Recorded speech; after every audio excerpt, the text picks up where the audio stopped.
We've seen Kelly J. Keane, a women's and girls advocate and activist, being on a tour of Australia and New Zealand. She's been forced to leave New Zealand because basically the police couldn't guarantee her safety after a trans activist attacked her at a protest. We've also seen a Hyde Park corner only over the weekend. We've got video footage of police basically walking away as a load of activists, many of them large men in masks, standing basically shouting over women who are expressing their legal right, exercising their legal right to speak out at Hyde Park corner, at Speaker's Corner, about women's rights. When is the government going to take action to ensure that women do have the right to protest and to speak out?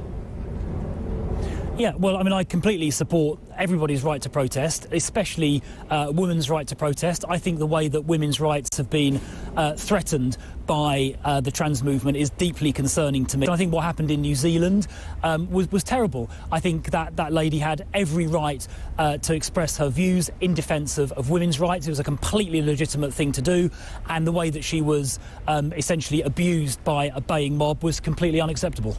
From a policing perspective, if you have someone that is trying to exercise their freedom of speech and doing a public event like that and they're assaulted, then there's been a failure.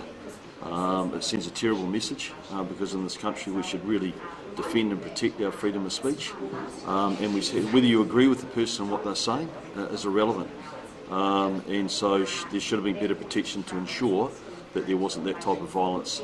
From the police's point of view is that if they're present and they knew the event was happening, they should have been planning for that, and because someone was actually assaulted at it, it means that they have failed in making sure that that event could have actually gone forward.